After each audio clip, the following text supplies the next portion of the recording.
Hey, Mike. What? Who's got next? What's good, y'all? It's your man, Hezo, and welcome back to the Blacktop, where I always got next, you feel me? I think I can speak for all Hawks fans when I say, we finally beat Miami, man. I hate playing this team so much because of how physical they are and just how great of a defensive team they are and really just how many problems they give Atlanta. But we finally did it. We finally got a dub against the Heat. Subscribe if you are new. Leave a like on the video. We are on our way to 1,000 subs. We are almost there. We are just over 50 subs away. So let's see if we can get there by the end of this month, and let's keep it rolling from there. So with that being said, let's get right into it. Miami has been a team that has dominated Atlanta over the last couple seasons. We all remember what happened last year in the playoffs, losing 4-1. We lost the game earlier this season to the Heat, in which a game that we had really played relatively well up until like the final stretch, I believe, if I recall correctly, and we just blew one of the leads that we have blown and we have done all season long. So I'm gonna be honest, man, this win felt great. So this game kind of started out back and forth offensively. Both teams were shooting such a high percentage. Atlanta was getting to the free throw line, but I'll tell you what, man, fully healthy. We are now fully healthy. Clint Capella is back now. He did come off the bench this game, but you can definitely see the impact, especially on the defensive end, that Clint Capella was making, especially in the first and really in the first quarter and first half in general. Atlanta jumped out to a huge lead. Probably the best, I would say the best first quarter and also the best half of basketball that I've seen this Hawks team play all season long. The threes were falling, shot 67% from the field in the first half, and went up by as much as 26 against this Heat defense, who's ranked number 4 in the league in defensive efficiency. Up by 26, go up by 20 points at the half. But we know that with this Hawks team, a lead is never safe, a lead is never comfortable, and we know that Spoelstra, one of the best coaches in basketball, a championship coach, is gonna make adjustments in the second half. And Spo did that. Spo made the adjustments on the defensive end, and the second half started. Miami ramped up their defense, man, forcing turnovers. Trey had 10 turnovers tonight. He had a solid game offensively in terms of shooting the basketball. He hit 3 threes, but he still looked a lot of times where he was uncomfortable because of Miami's defense, and Miami just gets to Trey, man. Turning the ball over 10 times in a game, that's nasty. That is so nasty. Credit to the Miami defense in the second half because they really ramped it up and they really found themselves, obviously got back in the game, and that was led by Jimmy Butler and Bam. Bam had another incredible game. He was, I think I don't remember what he shot from the field, but he had a great game overall. Jimmy Butler had one of the quietest, I think he finished with 34. One of the quietest 34-point games I have seen Himmy Butler have. Yes, Himmy Butler, because he has consistently dominated, and I mean dominated, the Hawks. He did it again tonight, but we were able to kind of weather the storm, like I've said in the last couple videos, weather the storm, and Miami went on their runs. They cut it to as low as a 5-point game in the fourth quarter, but Atlanta stayed composed. They made plays down the stretch of the game, but just an abysmal third quarter overall for the Hawks, especially offensively. Miami was just in their ass, completely just in their ass. I mean, forcing turnovers, forcing bad shots, getting into transition. Miami really just climbed their way back into this game because of the defense. And shout out to Miami. They've done it all season long. This is a team who did not really play well early on in the season, but they have played very well as of recent. I think 12-5 in the last 17 games or so. We're on a 4-game winning streak coming into today, I should say. DeJounte Murray was absolutely huge in the fourth quarter. And y'all see, DeJounte really carried Atlanta in the fourth quarter. Really, I wouldn't say the entire second half, but he made so many plays and so many big shots down the stretch of the ball game. It was really a huge reason why Atlanta was able to hold on to the lead and were able to close out this game. Now, with all that being said, there's two little like nitpicks that I have in this game with the officiating. And I'm not one normally to complain about officiating, but I'll tell you what, man, there's 2 in particular. The 3 that Jimmy Butler got fouled on when Trey basically flicked his wrist. Like, Come on, bro. We have seen, that is one of the softest calls I've seen on a three. We have seen so much more physicality, but yet Miami's allowed to be so physical with Trey where they can beat him up or beat DeAndre Hunter up when he goes into the paint and there's no fucking call. I truly don't understand that type of officiating, and it always, listen, Miami fans, y'all get the call, the benefit of the time, especially when you play the Hawks. Again, credit to Miami for being able to climb their way back into the game with the defense, but they did get a lot of, and I'm not gonna say a lot, but that one particular call just really irked me. And then on top of that, the Trey tech, like, what the hell are we doing, man? Like, Trey turns his ankle. Tyler Hero tries to grab the ball like bro's injured on the ground. Like, come on, man. And then you're gonna tee Trey up for just giving him a little push. Bro, how many times do we see guys do that in the NBA and never get teed up for it? How many times do we see players get into a scuffle and there's no tech? That wasn't a big thing to where Trey was out here just pushing guys. Trey just gave him a little nudge. Like, get off me, bro. I'm on the ground. My ankle's hurt. Come on, man. The refs got to do a better job of officiating down the stretch of ball games. And I'm not even just saying that for the Hawks.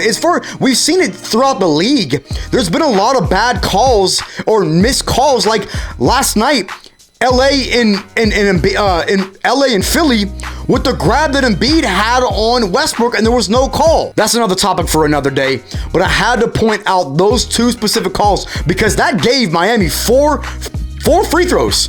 Jimmy made all 3 free throws, and then they made the tech. That's 4 points that were really given to Miami because of, in my opinion, a bad call. Shout out to my guys, man, for weathering the storm and closing this game out the way a playoff team closes out a game. You let Miami go on a huge run. You let them back into the game. You let them grab momentum. But again, Atlanta weathered the storm, made plays down the stretch of the ball game, and there's a couple in particular that I want to point out. Number one was the DeJounte 3 as the shot clock was winding down. Now, granted, Atlanta was still playing a little bit of that ISO hero ball in the fourth quarter, but there was a couple plays that kind of, went away from that. But that 3 by DeJounte, when he got fouled, even though he missed the free throw, that was such a key moment because that was... Miami had cut the lead to 5.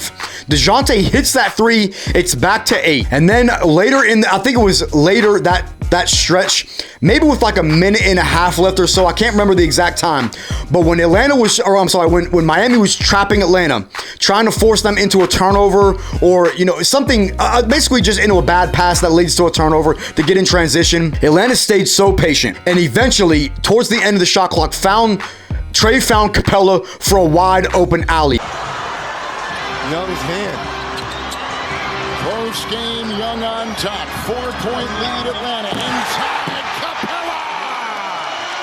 Because of the ball movement, Atlanta was able to move the ball in that sequence to be able to say, okay, we trust our guys to be able to move the ball and swing the rock to be able to find an open guy, because if they're bringing a trap, that means there is someone open. The ball found its way back to Trey. Trey hits Capella for a beautiful lob to push it back to a 6-point lead. And I thought that was a very interesting play because that's a play that we have not seen Atlanta do late in ball games, to where they didn't really have to play ISO ball and play hero ball. They swung the ball off a trap and found the open man for a beautiful lob, and just a credit to the Atlanta offense for that and making the adjustment. Now, this last play that I want to point out late in the game that in my opinion, sealed it for the Hawks was the 5-second inbound violation for the Heat. All time, 5-second violation here. Yeah, they had their sights on Hero that whole time. That took too long to develop. You have to credit the Atlanta defense on that. I mean, they had everybody well covered. They were looking for Tyler Hero because he had hit his last 2 shots. He hit the 3, and then he hit the floater in the lane. Atlanta did such a great job of covering on that inbound possession, and I think it was it Victor Oladipo taking the ball out, gets a 5-second inbound violation. Credit the Atlanta defense on that, and that really sealed the game. And that's again something that we have not seen for the Hawks, with winning the game off a defensive play. Just a great finish, man. I'm very happy, and I'm actually very excited. I can finally say I'm back to being excited to watch Hawks games We're now on a 3-game win streak, and maybe, just maybe, this is the turn for the rest of the season that Atlanta needed. I think maybe, just maybe, we have finally turned the corner to where now we're starting to play more as a team. We're starting to shoot better from the field, start to play a little bit better defense, crashing the glass. Atlanta has looked a lot better over the last 3 games to where even though they've let up big runs late in ball games, they have weathered the storm and stayed composed and closed out the game. So I want to get into my final takeaways for this game. Number 1 was the second half defense for the Heat. Again, Heat fans, I know we have not been able to connect a lot recently, but the Heat did a great job of really getting back into the game based off their defense, and that's really what they've done in the past is got back into ball games because of their defense. We saw that again tonight. Now obviously they could not fully complete the comeback after being down almost 30. That's a hard hole to dig yourself out of. They turned the ball over a ton in the first half, not as much in the second half, and just ramped up the defense. And shout out to the Heat because they played well recently, and they almost completed the comeback tonight, but Atlanta was able to weather the storm. But credit to the Heat defense for that, and credit to Spo for making the adjustments after the first half. So number 2 was the field goal percentage, just the shooting overall offense for Atlanta. We saw a lot of ball movement in the first half, which led to a lot of open shots. We didn't see that as much in the second half because of the way that Miami ramped up their defense. But overall, the 3-point percentage was great. We only hit like 13 threes, right? But it's the field goal percentage. It's the 3-point percentage. We shot 59% tonight from the field overall as a team. That's great. That is outstanding. You're not going to lose many ball games when you're shooting that high of a field goal percentage from the field and making threes. The reason why Miami was able to get back into the game was because of the turnovers. They forced Atlanta into so many turnovers, and again, credit the Heat defense. So my final takeaway for this game is the closing of the ball game. Again, I already touched on it earlier, but the way these guys closed out the game as opposed to what we saw early on in the season it's a big difference. It's really a complete 180 when you think about it. Now granted, they still went to a little bit of iso ball, but it wasn't as much. And I think that will get better as the season goes on because we have there's more ball movement over these last 3 games.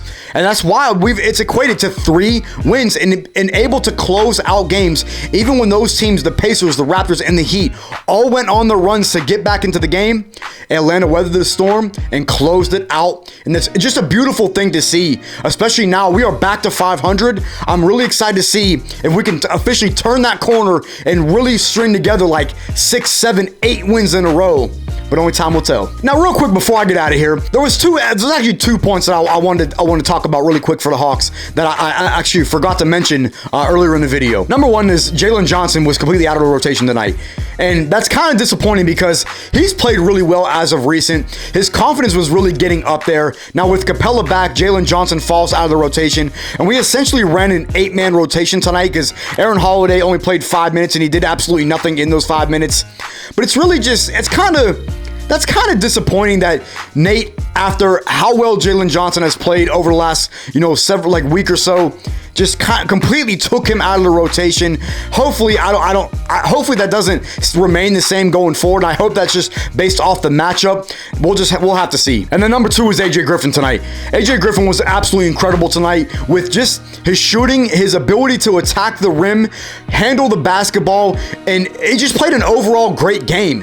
And AJ Griffin looks so composed out there against this defense of Miami.